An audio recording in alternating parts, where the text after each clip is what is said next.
listening to Truth or Dare to Share by Ambitiously Intuitive. Hello there. Welcome to this episode of Truth or Dare to Share. I am here with three of my friends, Michelle, Raquel, and Cynthia, and we are here to talk about Queen Charlotte. Given the upcoming season 3 of Bridgerton is about to come out, we did a rewatch of this, and we're here to give you our reaction and then ask each other some questions about how Queen Charlotte inspired a lot of different ideas around how far women have come and personal development. And then we're going to play the game Truth or Dare, but more of an introspective style. So hopefully this isn't your first time listening, but that's the setup. So we're going to go ahead and jump in immediately into giving you a reaction. Cynthia, do you want to kick things off and go first? Hi, everyone. Cynthia here. I love this show. I love the music, the outfits. I really enjoyed Bridgerton. So when I saw this one, I was like, yes, there's another season episode. And also I love that they went into the story about Queen Charlotte and her love story with King George. Who was your favorite character, Cynthia?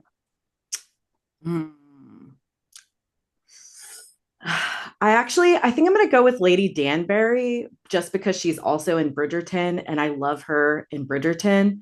But I also really enjoyed also Brimsley and Reynolds, like their whole relationship. But I really enjoyed this. It was really good. Michelle, you want to go next? Absolutely. Hey guys, I'm Michelle. I did not like the show starting off. I was really perturbed by it and not understanding what was happening in the beginning. But I quickly fell in love with it. I would say my favorite characters right off the bat were Brimsley.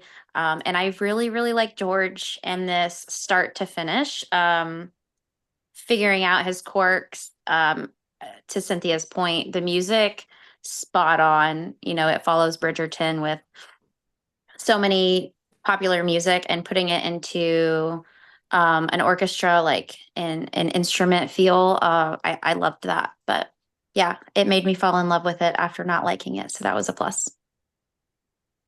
Raquel? I loved it. At first, I appreciate that it was 6 episodes for the first season. And I thought that was wonderful because I was able to binge it and really appreciate it over a weekend. I love this era of time, 18th century. I would love to live in this era, go to the ball. So I immerse myself into the characters and really think about what that must feel like. But on the contrary of that, difficult time for women in a lot of ways, which we'll talk about. So I really appreciated the show. I like the chemistry between the characters. I also agree with Cynthia. My favorite character was Lady Danbury. And I really liked the dynamic between Charlotte and George and how that developed, not only their relationship, but at the end, I just thought it ended on a really beautiful, poignant ending that was just kind of pulled it all together. So definitely loved it. What about you, Lacey? I have so many things to say, especially because to your point, it was 6 different episodes and we're talking about this in a 45 to 60 minute segment. I'll try to stick with my emotional response because that's what I remember. I've seen it now 3 times through. It's become a comfort rewatch, and then I rewatched it to talk about it with this group of ladies. The first time I remembered crying. I also remember being very frustrated at George's behavior towards her. Mm-hmm. And then when you learn the reason why, because you just assume he's being an asshole and you don't really know. And as I was rewatching it, I was laughing at her explanation of wearing whale bones and how if she were to move, it could just like slice her open. And her brother responds at some point and says something like, I allowed you to read too much. And so there were certain scenes I was getting really frustrated with how the men treated the women and the expectations that they had to hold up to. And Michelle, I was at dinner last week, as you know, with a few friends from high school. And I was telling Ashley that we were going to record this episode. And she's like, it's just the most perfect love story, or like that is the embodiment of true love. So it doesn't surprise me why, Michelle, you said when watching this, that you didn't like it in the beginning, but by the end, when you see that their love was able to transcend all of these different obstacles and societal expectations, I do remember crying, especially when she gets under the bed with him and talks to him. Like that, it just made me sob.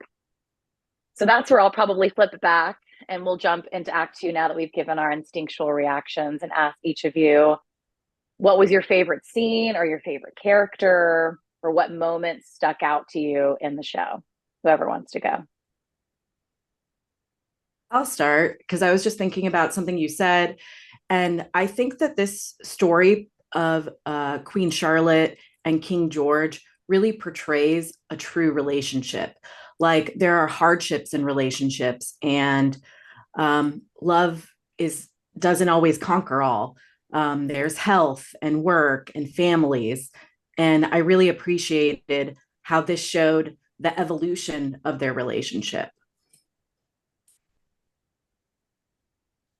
So beautiful. Yeah. Because oftentimes in fairy tales or in stories and movies, we always see that everything magically just works out. And that's just not always the case. And I think this was a true testament, and loving someone on a deeper level. And I think in spite of, I think that was part of the beauty of Charlotte's love for George, is she loved him and chose to love him in spite of the challenges that he faced with his mental health and so forth. Sorry, Cynthia, I want to continue hearing if you had anything else. Oh, no, I was there. good. I was also going to say, like, just how they do the moving forward, and you see her getting so upset at like the dinner table of him not being able to come to dinner, and all of those things too as they're getting older. Yeah, And or how many his times health. did she sit for a painting by herself and he can't be painted into the picture? And I thought that was a really interesting symbol for him being removed from this reality, like, or he felt like he was pulled into multiple different realities, and he couldn't be present with her, so she had to adjust for him. Like she literally became Venus when he's like screaming up to the sky. So I thought that was an interesting way of positioning it. And Shonda Rhimes, just, man, she knows what she's doing when it comes to the point that you just made, Cynthia, about going forward in time and then coming backwards and seeing there were certain things that she always had to endure. Going back to relationships have these hardships that fairy tales, like you said, Raquel, they don't show us, or sometimes what happens behind closed doors that we're never able to see in a lot of people's relationships. Michelle, what are your thoughts? Actually, it's funny you say that they jumped from scene to scene, going back and forward. I was watching it with somebody else, and they didn't like how it was jumping forward in time and coming back. And I appreciated that because it just gives you such a different dynamic. But that's how I started to like the show, is because they were jumping back and forth. But I don't know. I have a question that's kind of controversial. Would you guys have stuck it out with him in the beginning, not knowing him, just meeting him, being told you have to get married, if you knew his sickness and that he had some sort of disease? Like if you were told up front, would you still get married with him? To him? It's a difficult question because I think if you know in the beginning, I feel like Queen Charlotte definitely took this on and moved forward. I'm not sure if I would or not. I think yes, if I was already like invested in the relationship. But maybe if I wasn't invested yet, I would pause and think about what I saw in the future. But that's a really difficult question. Mm-hmm. Okay. I'm going to answer it, but I'm going to answer it in a different way, perhaps. I don't know if it's a theory, but I was talking to Cynthia actually and her husband Brandon about this over New Year's Eve, so quite some time ago.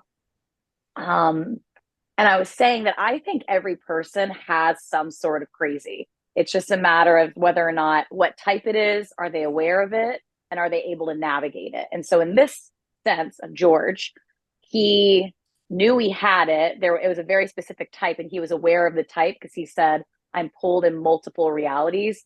granted at that time, or the way that it was portrayed, they didn't know the source. And I think a lot of different mental health issues that we navigate, sometimes we don't know the source, or we suspect what it is. To answer your question, the third would be, is there a way to navigate it or embrace it? Like, I even in talking with my therapist about my history, and I know this is a physical manifestation, but with PCOS and endometriosis, years ago, I used to say, and I think all three of you have heard me say this, I would say I struggle with it. Like, once I'm at when I deal with pain, I'm struggling with it. And then over time, as I tried different things like acupuncture or eating vegan or cutting out alcohol and all these different things, I was like, I'm navigating this. And then eventually it turned into, and my therapist asked me this months ago, she said, do you think there's a world where you can embrace it? And what I think we saw in this show, and it wasn't until you asked this question that I realized that that's what we watched for George. Within the beginning, he was struggling with it. He felt like he couldn't share it with her. When we don't talk about our issues, we tend to struggle with them. That becomes exponentially greater. And then I think he was trying to navigate it with that, we can call him a doctor, but with that man who was, I eventually want to talk about the dog wolf scene, but staying on track for just a second, then he's navigating it. And I think by the end of their relationship, and what you see with her laying under the bed with him, is it got to a point where it was embraced, not just within court or within the royal family. Like, even the way that Lady Danbury talks about it when you watch the earlier scenes of Bridgerton. So to Cynthia's point, and like, in summary, I would say, if I could think I could help somebody if they have navigated it or be with somebody and they're willing to embrace it, it would be harder for me to stay with somebody who at the beginning is struggling with it or doesn't know their reasons why. So it would depend on where they're at in that pendulum swing. I mean, it was depicted very beautifully how she did embrace it over time.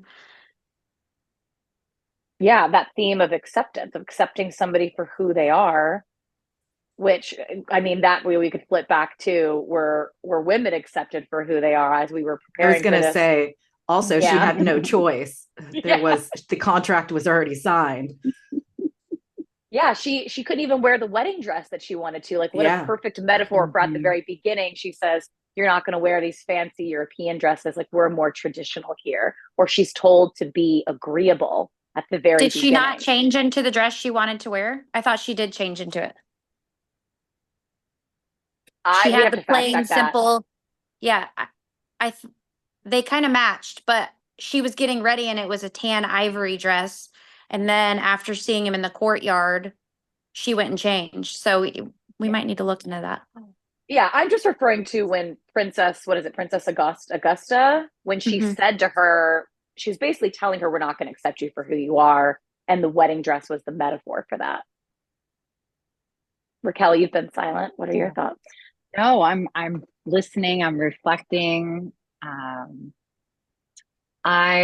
So just in terms of the scene that stuck out to me on the same line of thinking was Lady Danbury, and had my note here pulled up, and then I started looking into some other things. But essentially, what struck me was how women at that time were really groomed for men. And that was really our purpose, and transactional interaction, just kind of like we're talking about with contracts and what you can wear and whatnot.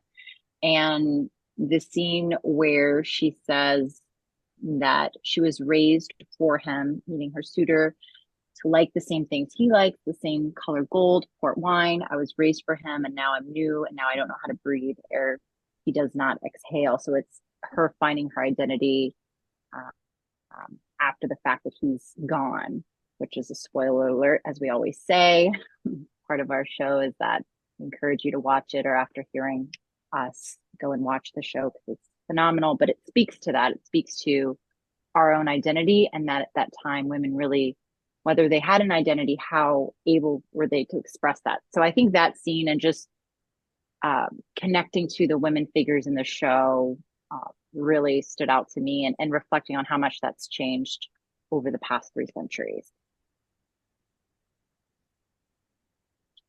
That was my key takeaway from the show and highlight moment. Well, I think a few of us prepared some questions to ask, and that this might be the right pivot into.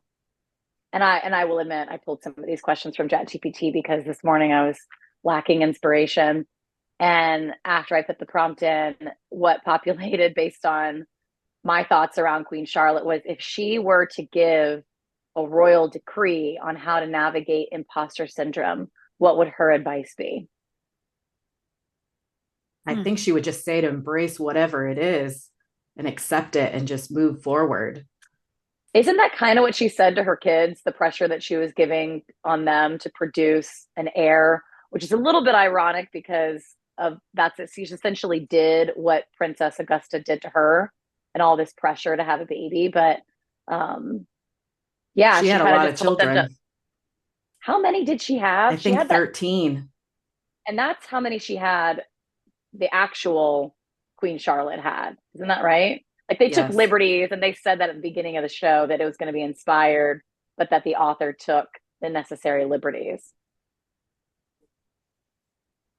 I would say when I think of her embracing or overcoming imposter syndrome, when she goes to run away, when she's like, I can't do this marriage anymore. And then when I care if she's talking to her brother, if she's talking to Brimsley, when she realizes I'm actually the queen, like she like stepped into her power. She kind of just like, she's like, I remember exactly who the fuck I am. Like why have I been hiding from this? Because like she was pretty meek in the beginning, right? She's like sitting with this dog, or she's playing checkers or chess by herself, and she's just following their rules. They keep telling her, you can't be alone, like Brimsley's going to walk 5 feet behind her. And then she realized like halfway through, I can actually change the rules if I want to, and I can be there, and this can be a partnership. So I would say like similar to Eleanor Roosevelt and like FDR. Like FDR was like very famously had fallen ill, and all these people are like, we probably have already had the first female president, because most people believe Eleanor Roosevelt was truly running things, but on behalf of her husband. And I think we watched that in and just an older version with the monarchy. What other questions this group have? So I have one, and I'm going to expand this question to include really any female figure from the show and how we can channel their resiliency or adaptability. But really, I would even add just what is a characteristic in watching them and how they navigated a certain point or moment in their relationship or with themselves or with someone else, and how we can learn from that, or how we can kind of take that forward in our lives. I have mine, but Michelle or Cynthia, I feel like you should go first. Let me think about it. Sure.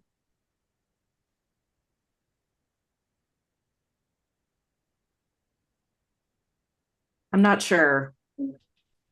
All right, I'm going to share mine. I should have just gone. I don't know why I hesitated. Happy to fill up space, but I do expect for you to have your answer when I come back. So there are these side love stories, right? You've got Brimsley's love story with Reynolds. You've got Lady Danbury with, I actually don't know the name of Violet's father. I guess he would be Lord Bridgerton in a sense, since that's her dad's name. And when you were asking this question, Raquel, my thought was, so we're flash forward into the future when Violet Bridgerton is talking to Lady Danbury, and she's talking about how her garden is starting to bloom again. And, you know, she had lost her husband. They had their own 8 children together. And she admitted that she thought that she was done with that. And I think it's similar to the point that was just made about Lady Danbury around after, even though she wasn't in love with her husband after he passed, she didn't even know how would she recreate herself. And so it was interesting to see Violet Bridgerton confide in Lady Danbury and use this analogy of a garden on, I think, like, and I'm not going to use the words perfectly, but how she was ready for it to bloom again. And she was open to finding another suitor, or even the possibility of being in love again after losing her husband much sooner than I think she would have anticipated. I think I would go with the relationship between King George and Queen Charlotte, just in general, the challenges that they faced. And we've already kind of talked about it, but just how much they really were in love and how Charlotte or really embraced his mental challenges and his health and helped him move forward. Yeah, totally. Michelle, did that inspire anything?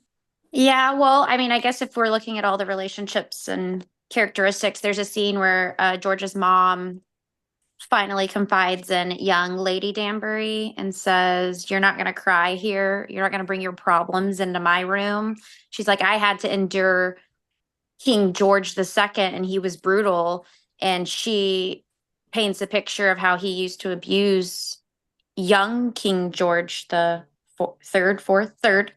And she talks about how she had to put up with it and she had to do what she had to do as a lady to upbring the current King George. And, she struggled, but she did it anyways. And she's telling Lady Danbury, like, you got to do what you got to do. So put up with it. You're a lady. What is this? 3 centuries ago.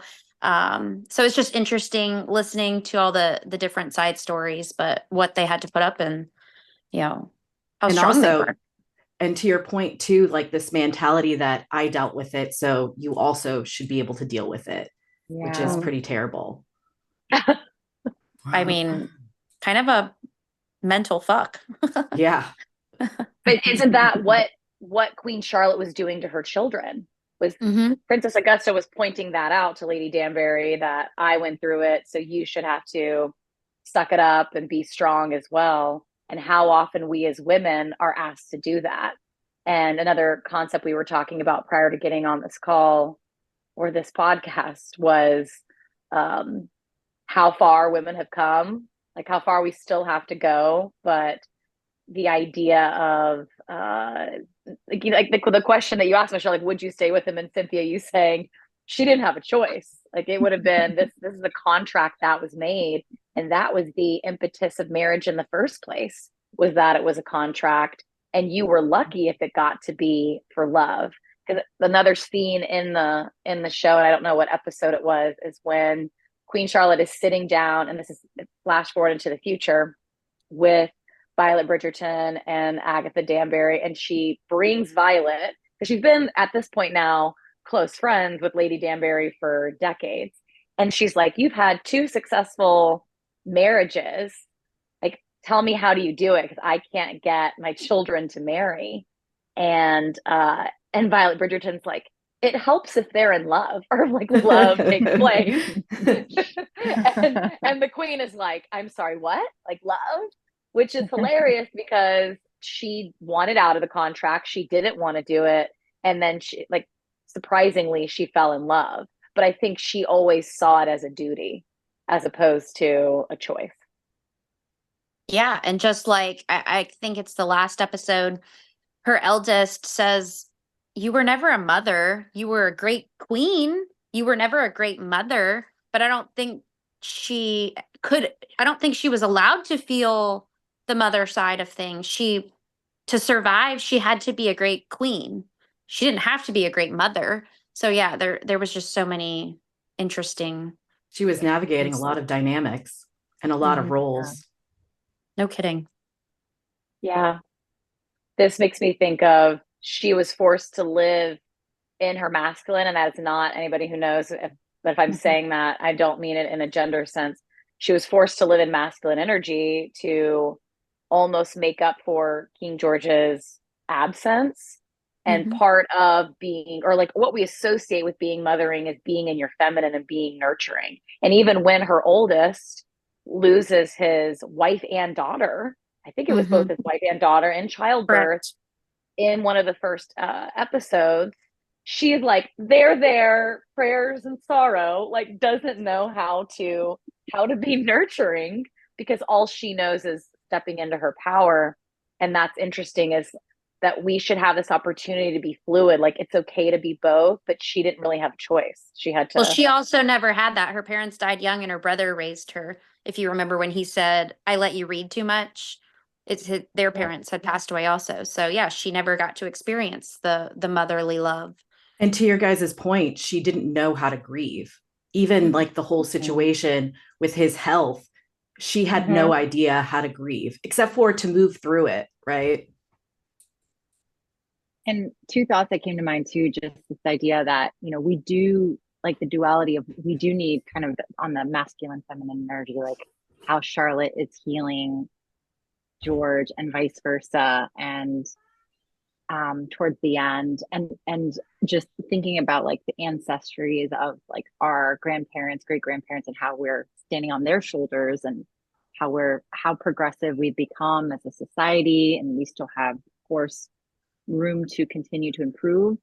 But yeah, just this idea of just going back to mental health and what we're talking about, just giving room and space to express emotions, mental health, to be able to advocate for ourselves, to be able to decide if and when a relationship works or doesn't work, not feeling under a contract or bound to a person, male or female. But at the end of it, I just do want to come back to just that energetic exchange that they had, Charlotte and George, and how really when it is kind of that symbiotic relationship between two people in the highs and lows, how you are healing each other and how we are all a reflection of each other, and we're all ultimately helping each other evolve. So that was really nice to see that at the end, how they ultimately were in love, and were also, despite a love, they were still seeing each other for who they were and choosing to be together. And also to your point earlier, during this time period, women were, I believe, seen, not heard, right? And so like the whole fact that she had the contract and she had to make it work, even though she did try to escape, right, or run away, she still had the what's the word I'm looking for, the duty to make it work. Totally. What other questions do we have before we move into Act 3 and play Truth or Dare?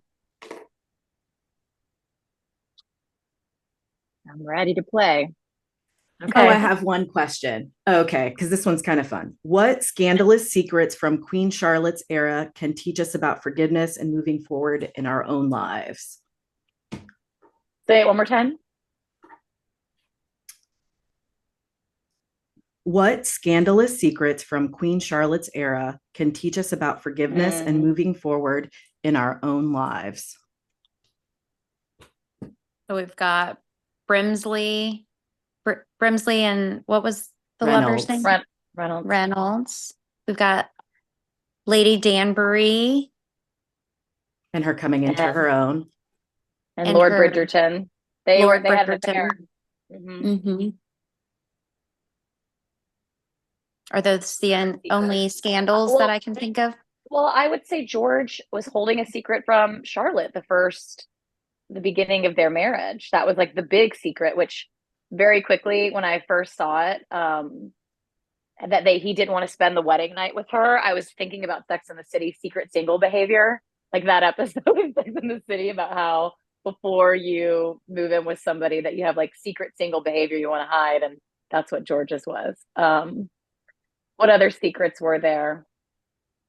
Those are the three that came to mind, with the different romances. That the big secret was George's mental illness. And I think also just people wanting to be seen a certain way instead of how they truly are. I think I have mine, and we haven't discussed it yet, but it's basically, we discussed it a little bit with Princess Augusta meeting with Lady Danbury on the side to try to get the gossip of what was going on with the Queen and with George. And she knows if they had tea together, or she knew that Queen Charlotte came to visit her after Lord Danbury died. And at this point, Queen Charlotte says to her, you're my only friend in this country. Everybody has lied to me. And then at that moment, Lady Danbury says, up until now, I have not been your friend, but I will be at this point going forward. And I would say that, like, sometimes, like, one lesson I would get from that is sometimes maybe you don't start relationships the way that you want to. Maybe you're looking out for your own self-interest. but that you do have the opportunity to transcend it if both parties want to, and if you're honest about what has happened. So that was something that was refreshing, was every time they spent time together, I'm like, of course, Lady Danbury has to look out for herself and negotiate with the princess. But eventually when she comes to Queen Charlotte and says, like, I if you want me to be a friend to you, that's not what I've been doing, but I'm going to change that going forward. That was nicely said. And then she also, when she, Lady Danbury turns down her brother in the scene that Raquel was referring to earlier, Queen Charlotte comes up to her as she's getting in the carriage and says, something about, if you can't bring your problems to me, then what kind of king and queen are we? Or I forgot the exact words, but it kind of ties into that, like, you can bring your problems to me and we can fix them. I think it was for the titles of continuing to be lady and her son accepting the next title for the family. Cynthia, Raquel? It's okay if the answer is no answer. Yeah, I don't have an answer on that one. What was shared was really good. I agree. I think we covered most of it. Cool. Any other questions before we wrap up with playing Truth or Dare? Okay. Well, hopefully you've given some thought, but just for folks who may be listening for the first time, this is a different style of Truth or Dare. In Act 3, Truth is sharing a story that's similar to one of the lessons perhaps one of the characters learned or maybe failed to learn. And then Dare would be something that you want to do differently in the future based on interacting with this story. Does anybody want to go first?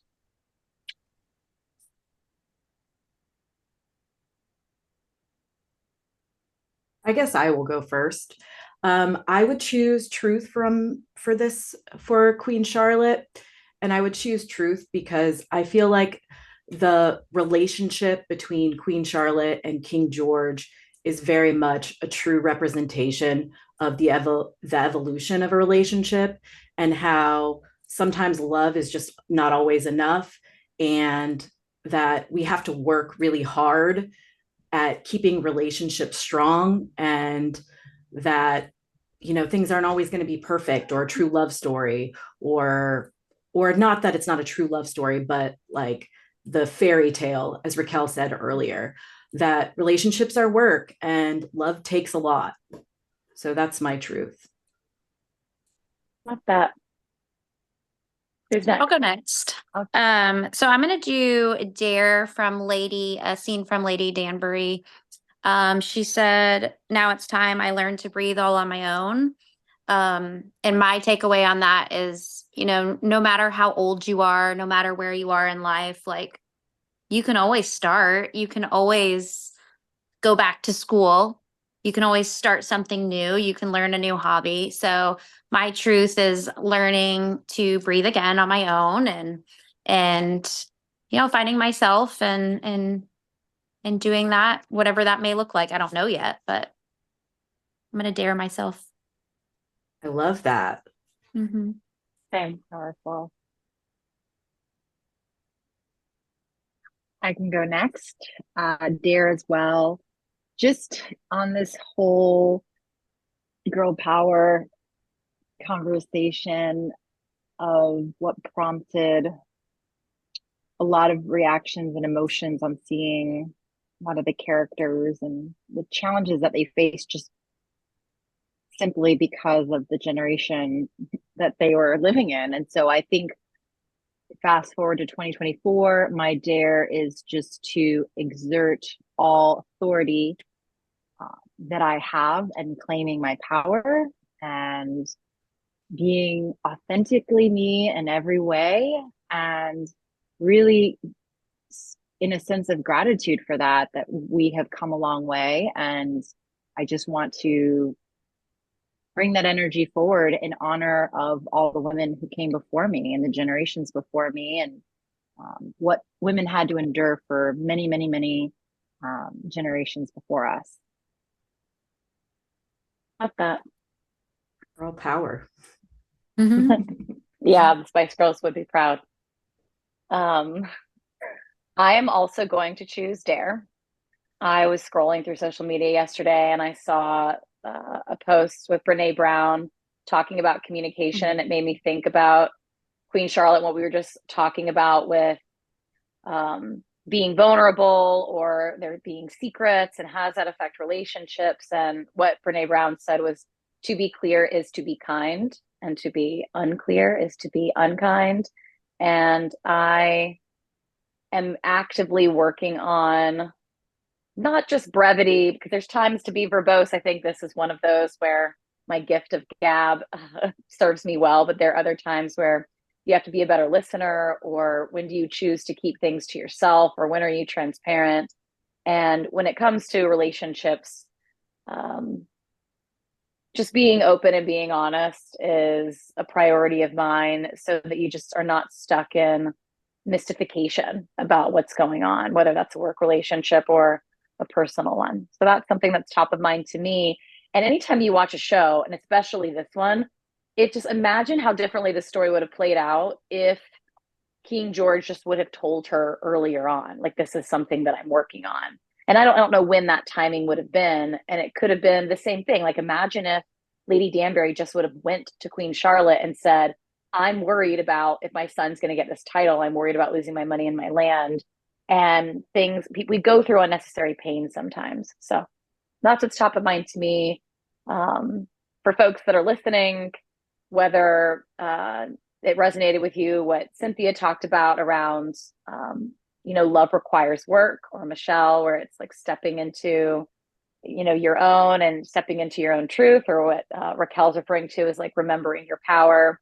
I encourage you to do the same introspection, because when we watch content like this, it has an impact on us, whether we like it or not, consciously or subconsciously.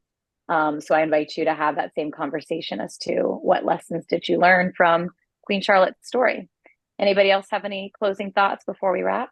I do, because we did not talk about the historical significance of this. And I just want to add that this is the King George that, like, we won the American Revolution from, and from Hamilton, you'll be back, guy. That's this. So, yeah. No, that was a great ad. Yeah. We did not address that. We also didn't address the significance of dealing with the monarchy today, but perhaps we're just living in fictional imagination and not letting it affect. It's true. It's true. It is. You can't deny that reality. Michelle, Raquel, any other closing thoughts? I don't think so. I think we did I think we touched it. Okay. Yeah. Well, there's something that we missed. Feel free to comment, give us feedback. If there's anything that you think that we should watch and unpack, the introspection of different fictional characters and how they inspire our lives, we would appreciate it. You know the drill: like, follow, share, all of the above, and see you next time. Bye. Bye. You're listening to Truth or Dare to Share by Ambitiously Intuitive.